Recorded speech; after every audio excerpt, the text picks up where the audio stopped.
So, Well, it's the introduction. Don't you have to introduce? no, I don't do the on-camera introduction again. Okay. I'm off scot-free at Oh, this well. point. It's all up to We you look guys forward now. to it.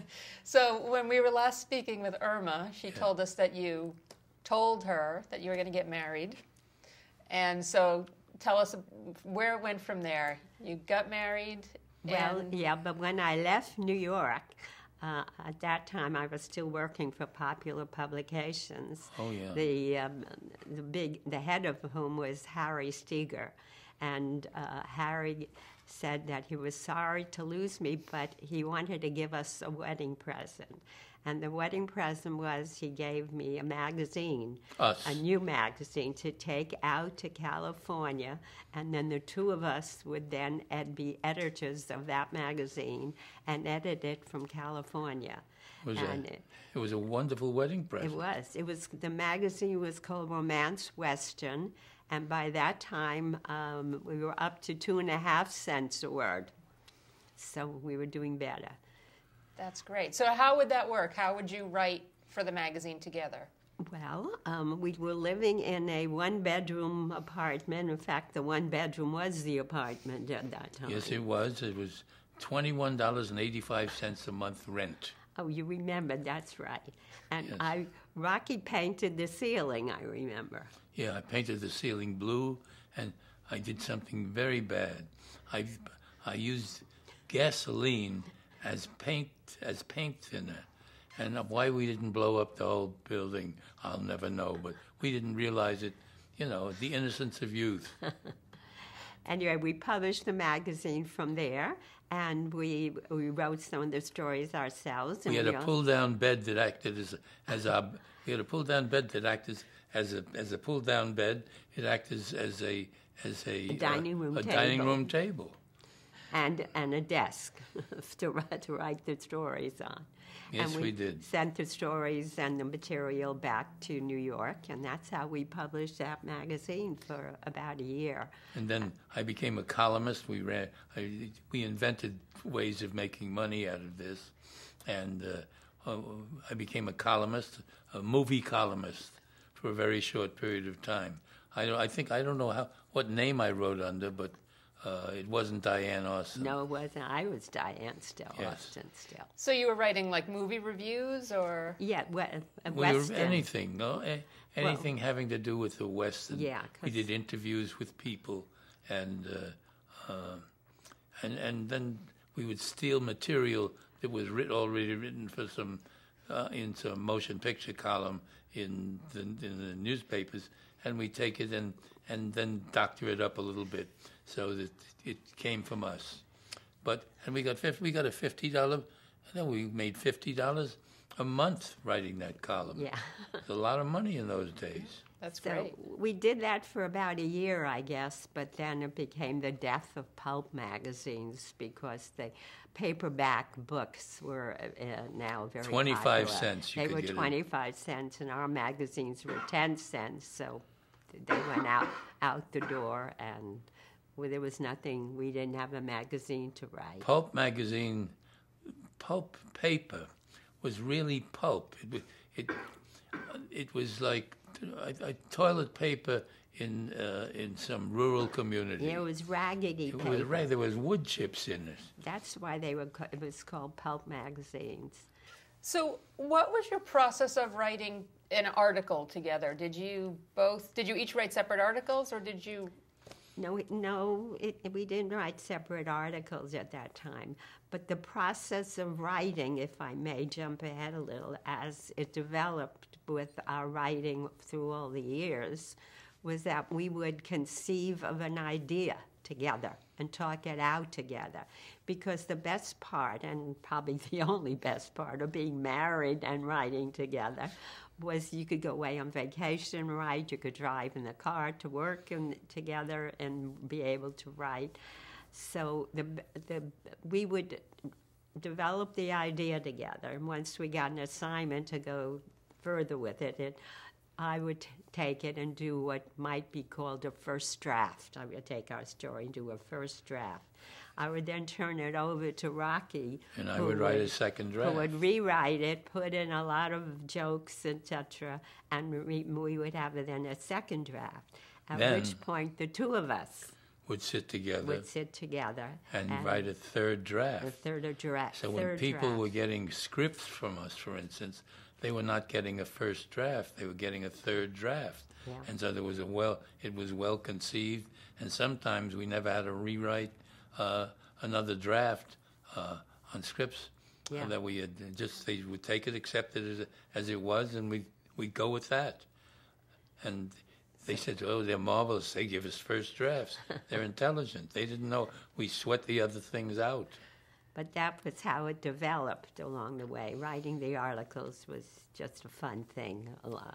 Yeah, the we would magazine. sit and write the article, Yeah. do the article. I mean, we'd create something in depth, and But there was still the stories. There were stories in the magazine. It was called Romance Western, so it was a more modern version of the old Western love stories. But then we didn't do that anymore, and we still had to make money because we had a year later, Nancy was born. And then we moved to a larger apartment, which we rented. It was a duplex, and we lived in the upper part of it the was building. more than $21.85 a month. Though. Yeah, it was $100 a month. It was all of $100 a month, and eventually on in there. And Bruce was born 3 years after Nancy. We So- found an article around the time that Nancy was born that was about you two writing together, and it said you would take your typewriters down to the beach. Did you Yes. ever see the picture in Yes. Writer's Digest? It was in Writer's Digest. We had the front page of Writer's Digest. had Oh, the there Not wasn't the a front picture page, with but it. the front was the What we saw. cover. cover. I have the original copy at home. Yes, it was. And there was Nancy and Rocky and I on the beach. And sand in the With typewriter. Yeah. What was it about going to the beach did that work for you? Did it inspire you? Yeah, well, it did also. It was Somebody once followed us, and they were doing an article on us, and they said, "Well, how do we do things?" And they came down to the beach, and we wrote at the beach. Yeah. But it didn't interfere with anything. I was naked, and she was. Hardly. But it was, and there was Nancy at the typewriter. It was Yeah. she was very cute. I remember that. It Thank should you be- for remembering that. It should be something that should go into the archive. Well, now it will. Yeah. You know, I mean, Oh, the the picture article. itself. Yeah. Oh, we'd Writer's love to see it. Digest. It was the magazine. Excellent. We also understand that you wrote songs. Did you write just lyrics, or did you write music? I was as a well? lyric writer, and I've written probably, I don't know, I wrote material songs, and I wrote songs for opening of shows. Who was it? Rowan and Martin once had a show, and somebody came up to me, and I don't know who it was somebody connected with, and they said they need to know. They're both named Richard, Dick. There was Dick Martin and Dick Rowan, and Dan Rowan. They had to separate so one was Dan and one was Dick. And I wrote the material, and I had somebody write the music to it. And then we presented it to them. They said, somebody should have told you, we don't sing. But they paid us $2,500. Yeah. And so, it never goes. So if we run into some people somewhere along the line, still, we have a song that says Dan and Dick, and if we can get them together, we look for those kind They of may people. buy that We material. buy the material again, charge them more. Well, We'll I keep don't it in sing mind. either, so I had nothing. I have to dance in the shower.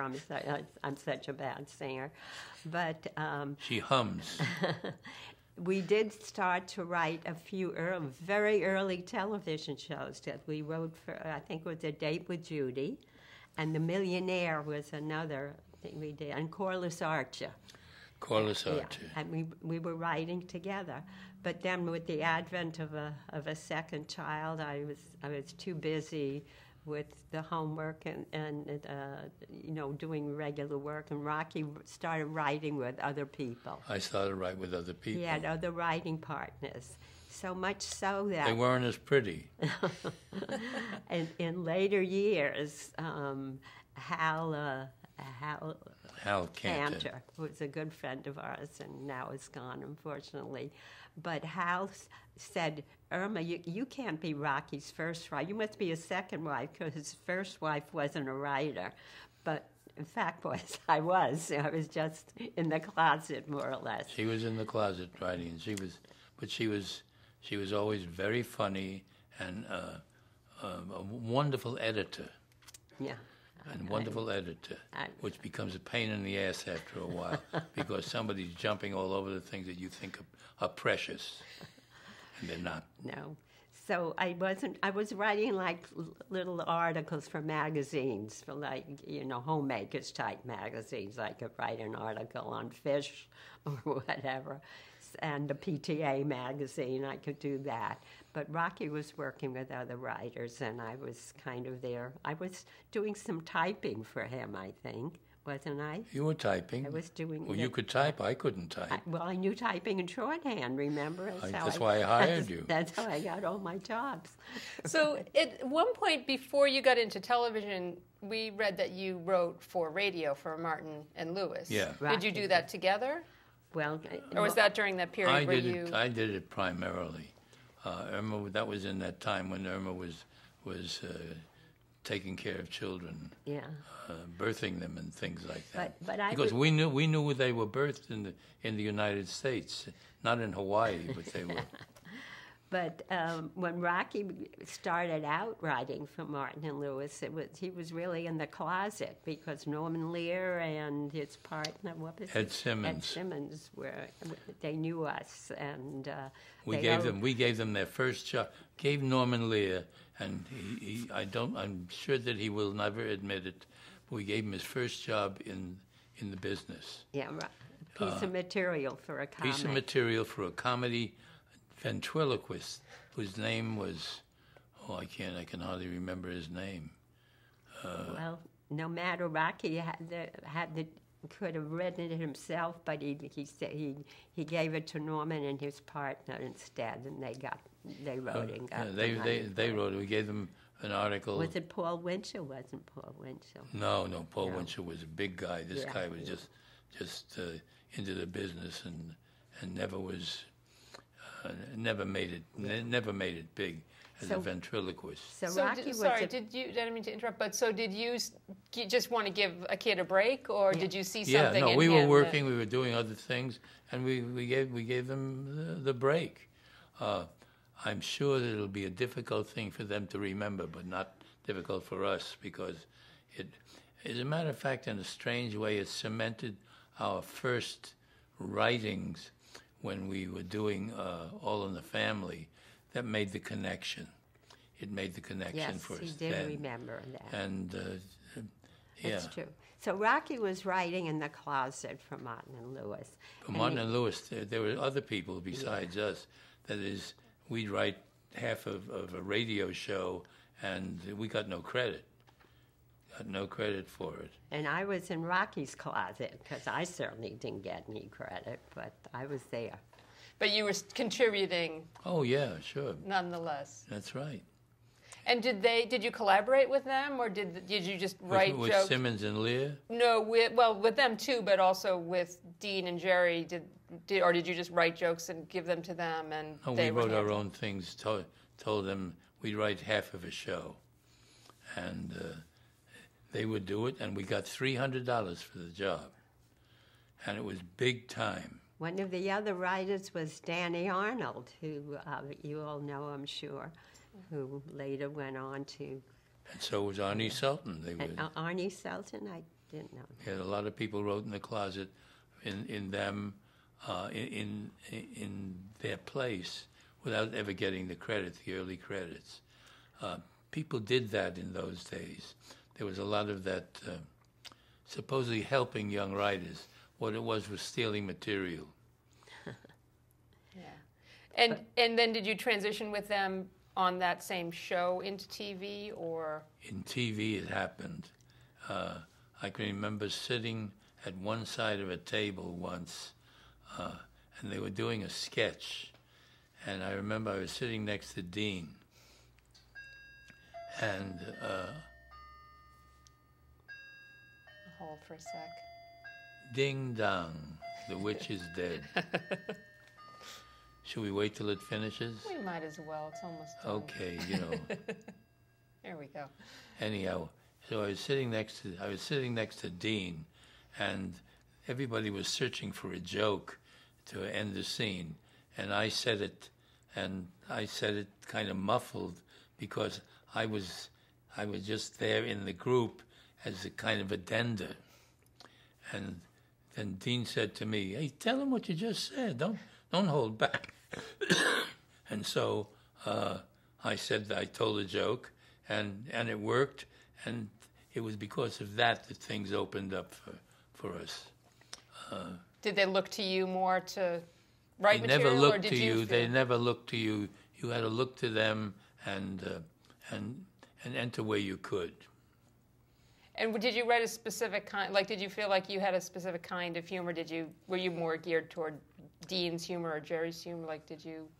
Dean proved out to be one hell of a guy. As far as Jerry is concerned, Jerry once had he had conflict with me. I have no idea why. I still don't know. Maybe it's because I told a joke line or something, and it took it away from him because he was brilliant. He was brilliant, but he didn't own all the jokes. Basically, what Rocky was doing was writing sketch humor. And you know, with this sketch, there are two people, one bounces off the other, and that's what we had been doing all along. So I was not very visual, or visible, I should say, with that show. But then a little after that, Rocky went on to other shows. I think you wrote for The Rifleman. Oh, I directed. No, I didn't direct, but I was in different shows. Yeah. What other, other shows that you wrote with? Oh, My Favorite Martian, which you wrote with someone else. My Favorite Martian. Yeah. Before we get into that, because we definitely want to talk about those shows, can you talk a little bit about the Colgate Comedy Hour? Yeah, that was Colgate Comedy Hour was part of that, and I became part of that.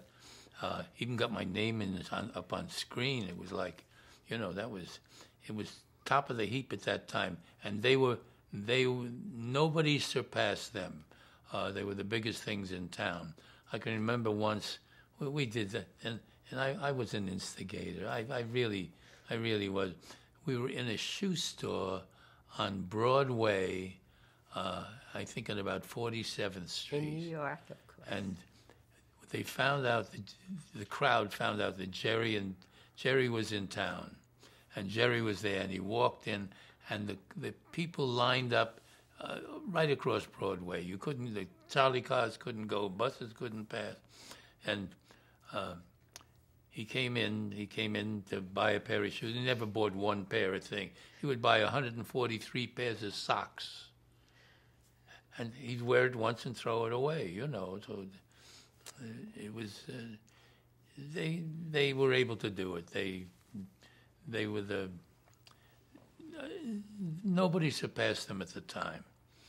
And so, but I remember Jerry once coming in, he walked out, and he thought that there were 6 of us as part of the staff, and we didn't go out with him. I held him back and let Jerry go into the middle of the street, and he saw that nobody was with him, and panic went on his face, But I did things like that, which were not smart, but they were part of life, and maybe that's why he didn't cotton to me. That sounds real rural, doesn't it? From Romance West. From Romance West. It's a word that we stole from Romance West. He didn't cotton to my attitude. And were you trying to get a laugh, or were you trying to get a rise out of him? Yeah, sure. He would try to get a rise out of you,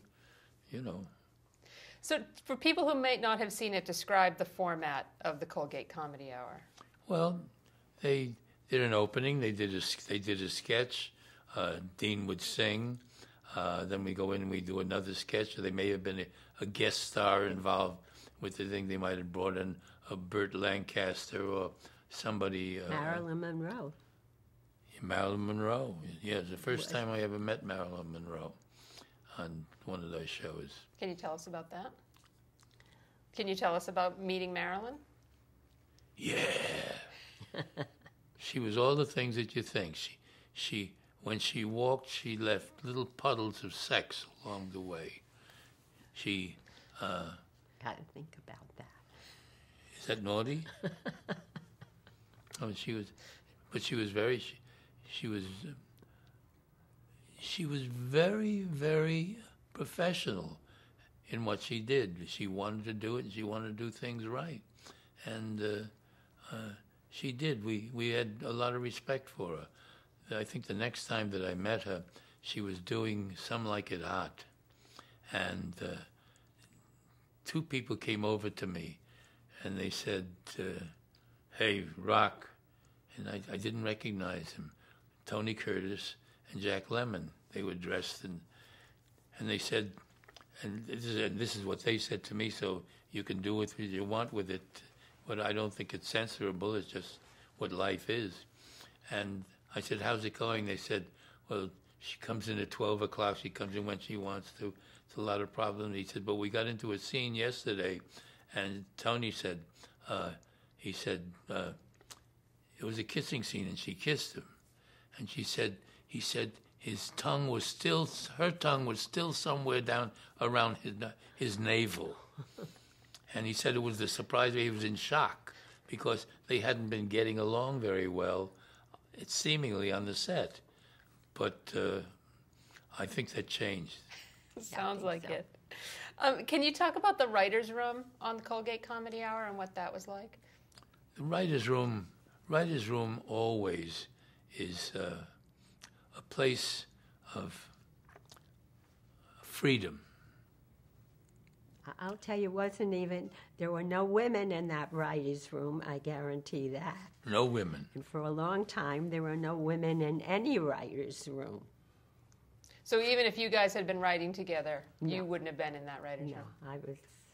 No, I was we were part of the equation. We were once supposedly hired for the Jackie Gleason show, which was taking place in Florida. And when Gleason heard, we were told that we were going down there, it was all set. And when Gleason heard that there was a woman writer, he said it's off. He wouldn't let anybody come in. Yeah. And how did you react to that? That was the prevalent attitude in television. They didn't believe that women were funny. And they said, women can make you cry. In other words, they can write a soap opera or a drama, but they can't make you laugh. Women are just not funny. Then they were adamant about it. Yeah. And Gleason was adamant about it. Yeah. We had a long time breaking through to get into those kind of. I guess that's one of the reasons we became producers, because we could get into that. Nobody could. We were in charge. We were in charge. We could hire women, which we did, of course. I'm sorry to interrupt, but when did that change for you? At what point was it okay for you to be? Well, we can tell you how it changed, because it changed with a show called Family Affair. And until then, I wasn't out there writing and known. And I guess people just assumed I was the typist, not the writer. But you tell how a very nice gentleman called Ed Hartman, who had at one time been, I guess, president of the Writers Guild, had a show on called Family Affair. And Rocky played softball with him. On weekends. On weekends. And so I said to him, look, we'd like to... And Rocky had just broken up with the last writer he had been writing with. And I said, look, could I come in? I would like to be able to set something up, come in, and I'd like to come in with my wife, who's a writer.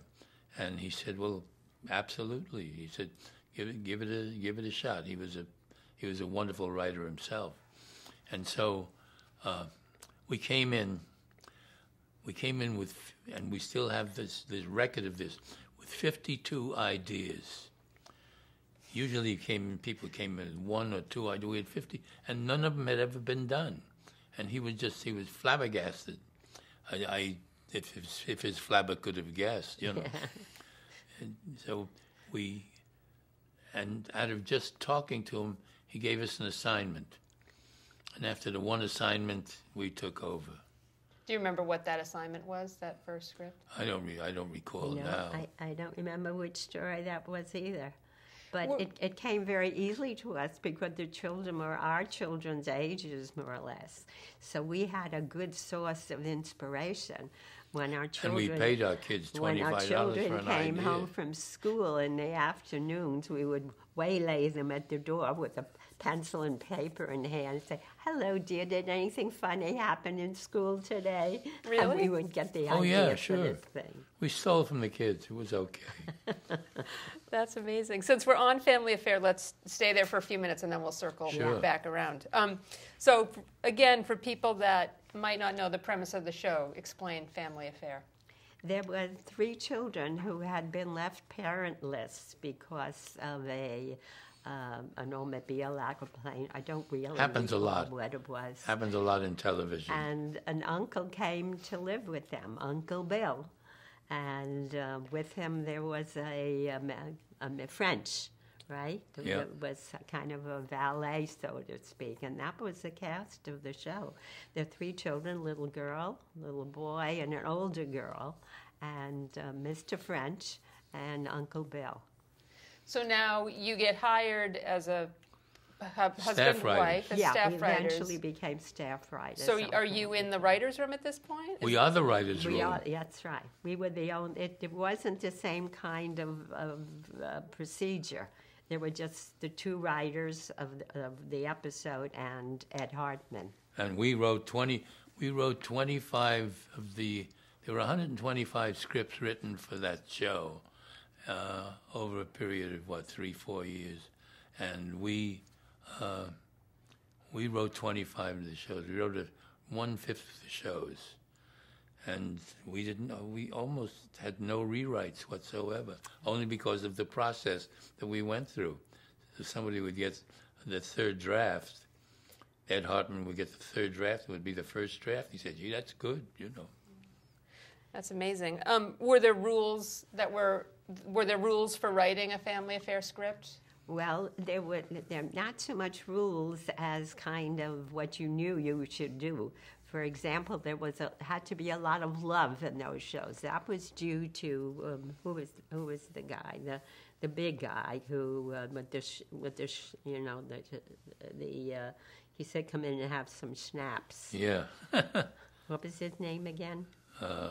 Was he a producer? We'll think of it. Yeah, the producer. You can give the us- executive producer. Not Ed Hartman. Nice Don man, Don but Feddersen? Don Feddersen. Yes, Don Feddersen. Don He Feddersen. believed in love. So there was always, you had to say "I love you." You You had had to to say, say "I it. love you." You You couldn't had to- just put a kiss or anything. You had to say the words. Yeah. That was his family, which didn't work out that way. And you greeted Uncle Bill with a hug and a kiss each time he came in, which was fine. We got to know Brian Keith and later worked on another show with him in Hawaii, which was very nice. What was he like to work with? Well, we didn't really work as closely with him in Family Affair because we really weren't on the set in that capacity. We were busy writing in the scripts and being we were on staff. Well, we have there. an interesting story to tell you about the But, Family Affair thing. I thought it was the Hawaiian show. No, that wasn't with the broken leg. No. Tell the story of the broken leg. The little girl Buffy, who was just brilliant, and wasn't the first choice, by the way. Interesting. The actors are never the first choice. You always pick somebody coming along. She wasn't the first choice. There were 2 others that were wanted before her. So when we're off on we're up on a houseboat having a vacation, and we're at a place called Helen And Herman's. Herman's Dock. It was. This was up on the Sacramento River in Northern California. Yeah, and we get word that Buffy has broken her leg, and now we have to write a script. Take the script that is there and make it so that nobody notices her broken leg. So we hid her behind a couch for the most part, and shot away. It was one of those shows that Don Feddersen and a guy named Stevens, John Stevens, were able to arrange, and he would be on the show only for 13 weeks during the off season. So he would be 13 weeks, and then he'd be free. So we had to plan a show in which we'd give shots to him, and then shots to the three kids, and shots to Mr. French. And it was broken down that way so that they could shoot it in sequence, and shoot all of the three kids in a sequence, shoot him in a sequence, and give him 13 weeks. The other people worked 26 weeks. Or 30 weeks. But one thing that happened to us, now we're staff on the show, and I'm going to an office for the first time. I'm not writing at home, which is just as well, because when I was writing at home, a neighbor used to come by all the time and say to me, "Hi, Irma, what's happening? Are you busy?" And I said, "Well, I'm writing." "Well, as long as you're not busy." That would be the thing. But at any event, I was going to the office. You got to tell the story about that lady, though. I'm telling a story about that I was also doing our business affairs. I was doing our income tax every year. And we had, I got notified by the Internal Revenue Department that they're going to come and audit us for our travel expenses and our entertainment expenses. So and we lied. And they want to come to the house, and they want us to come to their office. Come to their office. And we I couldn't. got them on the phone, told them we couldn't do that because we were working on a show. We had a schedule to keep, and we just couldn't come. And they said, "That's all right. We'll come to your office." So the night before they were due to come to our office, I had gotten all our entertainment expenses, receipts, etc. together. But some of our travel was not exactly business-oriented, shall I say. But we made that. We'd been to Mexico, and we had traveled to Yucatan and Acapulco and Mexico City. So we sat down, the two of us, that night, and we wrote what you might 26 call 26 pages of an idea for a show to be called Camino Real, and it had to do with the adventures of two guys in Mexico who had adventures all along Mexico, and we wrote it at 26 pages of it. We got to the office the next day. The IRS guy showed up, and he sat across the desk while we were there busy working on scripts. And he said, "Let me see your travel expenses." And I showed him those. And this is okay. He said, "Now, how about this trip to Mexico? What did that have to do with your expenses?" With writing. I said, "Well, you don't understand, but in writing, you just can't write something and sell it. You have to write it and then hope that someone will buy it. So you have to do the research ahead of time. Written on speculation. And do it on speculation, exactly. So we went to Mexico, and then we tried to sell this show, Camino Real. He said, "Let me see that." So we turned over the 26 pages and to he him. read it. And he sat there reading it. While we were working on the show. And we said, "We can't help it, but nobody bought this, so we never got paid for it." So he read it all, and he said, "This is good. I don't know why no one bought this." And he cleared us. He said, he said, if I had been a network person, I would have bought this show. So did you ever do anything with it? Did you ever pitch No, it? we did. We because still have it. We're saving that one too. I'm afraid it was too closely based on Route 66 for us to try to actually sell it. But we collaborated on that one right from the top. We didn't wait to do a second draft on it. But it was 26 pages. Yeah. We still have it in our files. That's impressive. Let's circle back for a second to the blacklist, to a more serious topic. Very serious. Yeah, were you personally affected by the blacklist? Yes. We had to sign this is with CBS, we had to sign an agreement with them that we did not belong to the Communist Party, that we couldn't work, otherwise we couldn't work, do anything for CBS. And that held sway for quite a long time. But they came to us and told us that we couldn't write. You couldn't work unless you signed that thing. I couldn't have work. never been a communist, etc. Or subversive, But belong to a subversive other group. than that, I only knew about the people who'd been affected through the Writers Guild and the Yeah, there were annals friends of the ours who were Writers Guild. affected, Yeah. who were not necessarily communists, but were on the fringe, and they were put aside. There were somebody like Sheldon Leonard, or somebody defied them and said, "Look, you're going to hire these people and hire them under their real names," because they were hiring people under false names. And did you guys feel that you could speak out in any way, or did you just... We couldn't speak out. We couldn't defend them.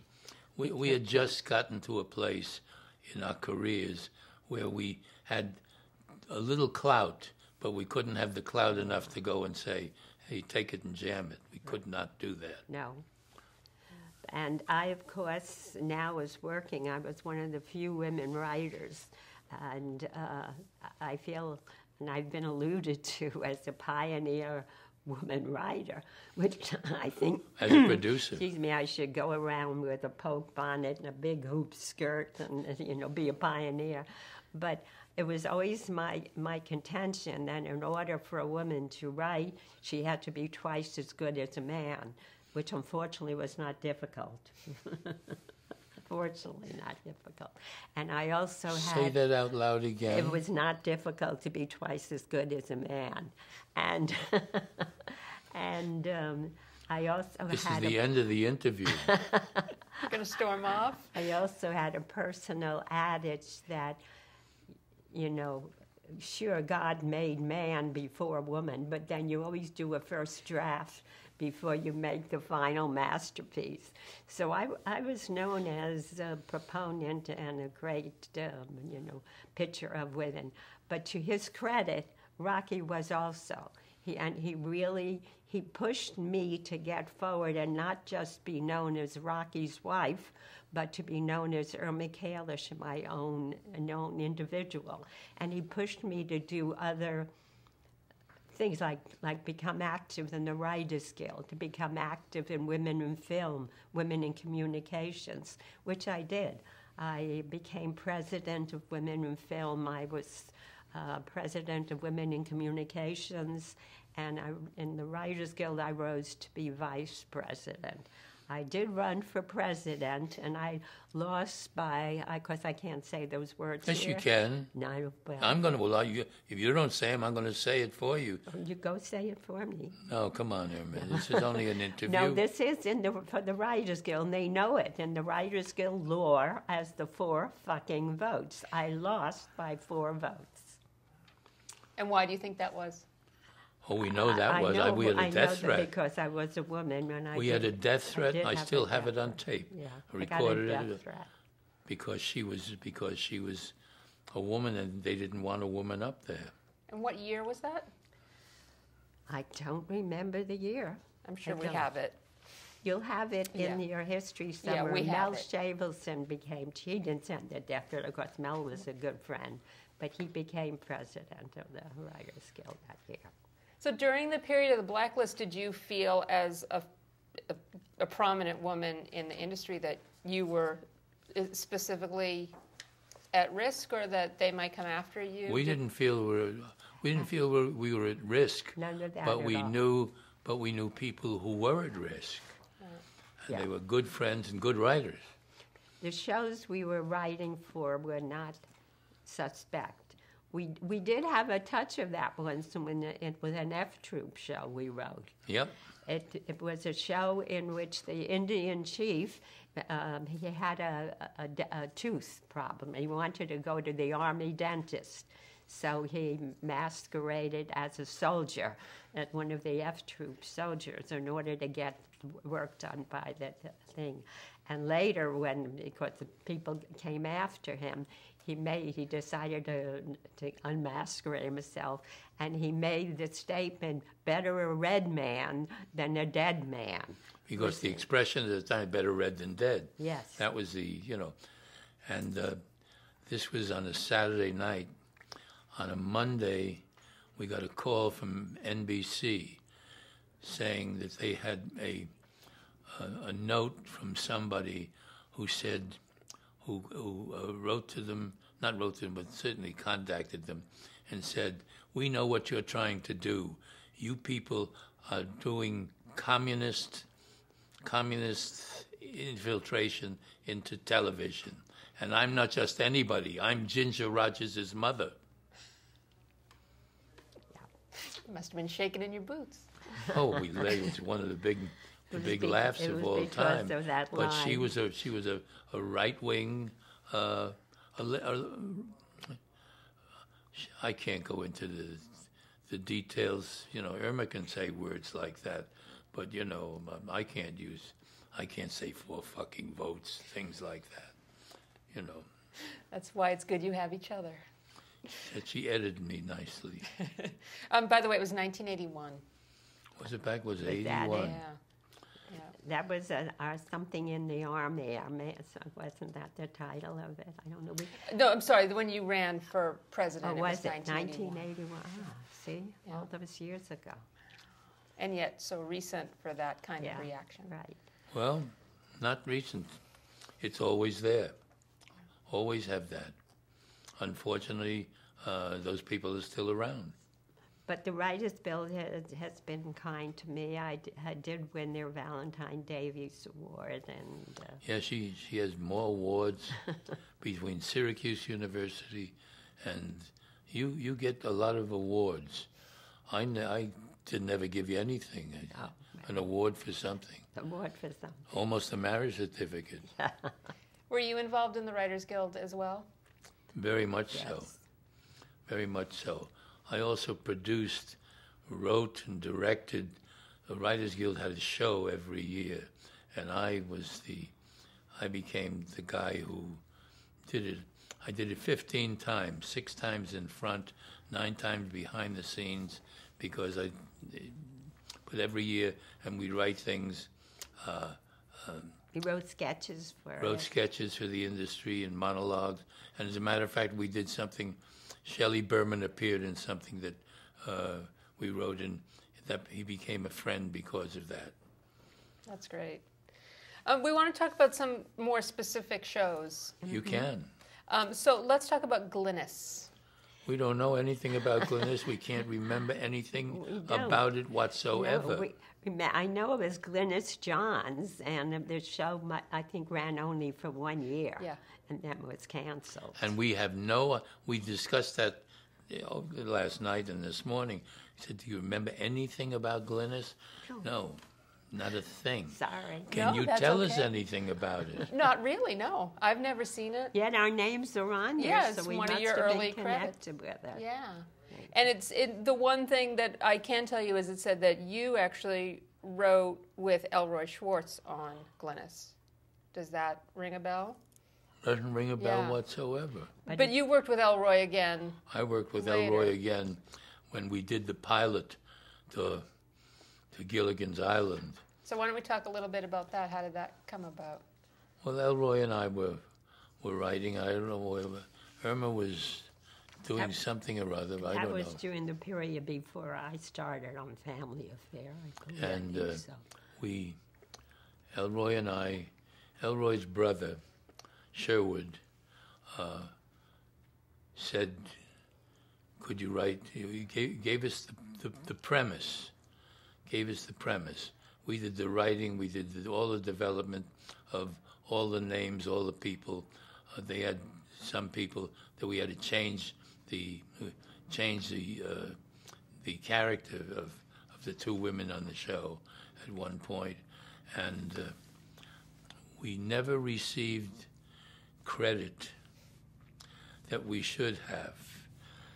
25 years later, remember, they found the papers that said we owned a quarter of the show, which would have meant about $10 million. That did not happen. And Sherwood fought us. The lawyers fought us, and we could not, after 25 years, it went down the drain. I'm sorry to hear that. And so we got wounded. So, with a lot of money. Yeah, that's a huge amount. So talk about that. He came up with the idea, and then you sat down and you wrote. We know you wrote the pilot. We wrote the pilot. So you created the characters. Created the characters. Created the movement. Created the name of the ship, which is called the Minnow. And it was because at that time there was a guy named Newton B. Minnow who was moving into television to tell us there had to be a prime time thing and prime time entrance. And so it shortened the amount of time that you could put into comedy shows and took out a half hour every night. And what was the original idea that was given to you to springboard? It was more or less. It was the same. It was the same idea. All it was people on an island. Castaways. Yes. Castaways. And so what? We thought it was the beginning. I thought, and this was my thinking, I thought it was the beginning of a new world. These were people who were going to start a new world. That's the way, in my head, it should have gone. But, they went to slapstick comedy, and even the chief actors in it did not receive the monies or the own part of the property that they do today. Everything was owned by Sherwood Schwartz, who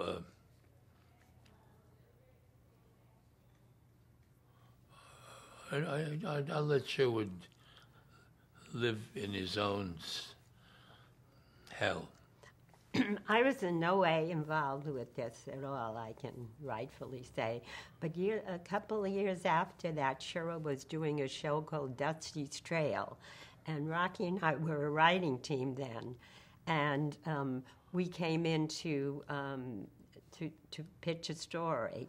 And he felt and said so but she just types the scripts, doesn't she?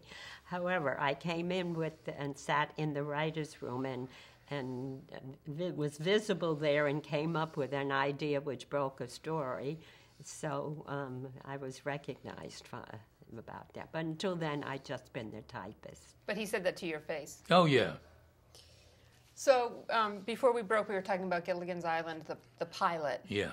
So what was different about that original unaired pilot than what became of the series in terms of the characters?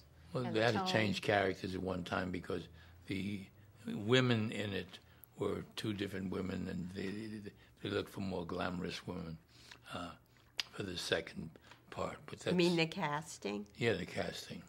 And did that change the nature of the characters themselves, or was it still the movie star and the... No, that's exactly what it was, well, if one was a secretary, then it wasn't the same thing. So you had to get the movie star aspect into it, And did you come up with the names of those characters as well? All of them. Absolutely all of them. Did you have any idea when you were writing that pilot that the show would be as successful as it was? No. As a matter of fact, our friends didn't think it was going to be successful at all. but there's no accounting for what a show, the success of a show is going to be. There is no way to tell. They talk about Seinfeld that struggled. What about the name Gilligan? Whose idea was that? That was his. He always thought of names like Gilligan. Irish names always suited Sherwood Schwartz because it probably was as far from his. Hal Cantor once introduced Sherwood Schwartz. He says this was Robin Hood's rabbi. Sherwood Schwartz. Funny. So you mentioned that you thought the show should have a different tone, that it shouldn't be so slapsticky. No, it had to be slapsticky because of the people involved. It had to be slapsticky. So when you sat down to write that script, is that the tone you were We writing? we knew what we were going to do. We knew we looked for a situation. The situation was funny, and I was able to steal an idea. Like stealing. They took a radio, and he cast out a radio, and a fish had it. So now they got a bunch of fish, comes up. Now they become looking for the fish that has the radio in because it's talking to them. So that was really, I mean, it was hysterical at the time. It still is when you see it. But Sherwood is a man who likes a lot of credit. There were shows that I know of an actor, lead actor, that had a condition that said, if Sherwood's on the set, I will walk off the set, I will not work. Was that during Gilligan's Island? Or No, that was done in other shows. So when the series was picked up, what was your involvement in that? Didn't have any involvement in whatsoever. Sherwood was there taking the glories and has assumed all the glories over the years. I heard somewhere there was going to be a musical comedy pitched or based on the on Gilligan's Island, but I don't know that. But we had to write ourselves out of anything that was continuum and contingent on Gilligan's Island. That was part of the final settlement. But Elroy, Meaning what? Elroy Sorry. is still a friend of ours. We still. Elroy's see a him friend of ours, occasionally. but he wasn't a friend of his brothers. No. And you never worked with Sherwood again after that? Well, on Dusty's Trail, we So- did a script. Yeah, we of went Dusty's into Trail. another. We were asked once. He was doing another series, and they planted us into the room with him, and we commented upon what we thought the series had to be, and there was no working for us with him. So besides that incident you were describing earlier, that was the Oh, end of yeah. it? No. We did write for Dusty's Trail. Got a credit. It's That was only on because Elroy was on it. there. Yeah. That's the reason that happened. So one of the next shows that you worked on was I Dream of Jeannie. Right? Do you remember? Yep. Do you remember that? But again, this is before you. Was this before you were able to work in the writers' room? I Dream of Jeannie. No, the first time I worked in the writers' room, I was the writers' room. That was on Family Affair. Right. After that, I was always in the writers' room. Right. So you weren't part of the I Dream of Jeannie. No, I was part of Rocky and I wrote scripts, but there was no writers' room. He did all this. Oh, the writers' rooms didn't happen really until They did 4 cameras. you'd 4 camera, and that was more or less started by Norman Lear, and that became the way it. We once had a show on. They were dealing with, and we had 14 writers in the room. 14 writers. They were they put a lot of young people with us. They said because they will teach them how. And somebody would come up with a joke that was a very funny joke, and we said it can't go in. We said we're going to find a way it doesn't fit. There's no way to fit it in. It's a funny joke, just doesn't belong, and it shocked these young writers who thought that because something was funny, that you could weave it in. You couldn't, not at the time, not under us. It happens more today. People do a joke that's totally extraneous, and yet they pass it in. We used to have censorship, and that was very interesting, censorship, because at 8 o'clock you could have one hell and two dams in a show. At 8:30 you could have two dams and two hells in a show. Those were rules. Back to the writer's room, if I may. For a long time and for many, many shows, I was the only woman in the writer's room. And the way I got along was to be one of the guys. That was it. I remember very specifically an instance in one writer's room. Can't remember the show, however, which the four-letter words were flying fast and furious around me, and the jokes and everything. But we were going along, and there was a knock on the door, and one of the guys looked out and said, "Hold it, guys. There's a lady coming into the room. Cool it." But I wasn't a lady. I was just another You were a writer. which was okay. That's what I wanted to be. Because you wanted to blend in. I wanted to be a writer, and that's what I was. And that's what writing was about. But I did become very conscious about being a woman, as I have already said. And later on, when I was in a position to hire writers, I made a point to hire women writers as well. Do you remember the first time you were in a writer's room where there was another woman working with you? No, I can't remember which room. Must have been one of the shows I was the producer on. Yeah, but I don't know which one it was. I'm trying to think. No. Anyway, in a producer, and then Rocky Chatfield, Maybe. name. Rocky, you must know at the Television Academy, she's been chair of the writers' branch for quite a while. Right. So I Dream of Jeannie, not to keep going back to the same thing, but... No, that's okay. So I Dream of Jeannie, you were on the original show. You wrote for the original show. Yeah. Rocky and I wrote that. And Wrote you it together. both wrote it together. Yeah. And then you went on... In later years, they did I Dream of Jeannie 15 years later. And it was 15 years later, I guess, and I became You've just been tapped on the shoulder. That's my 2-minute mark. Okay. Oh, okay. 2 minutes. 2 minutes? And in between, did you write the animated Jeannie series No. as well? Okay, so that was a misinformation. Okay. So why don't we break and change the tape?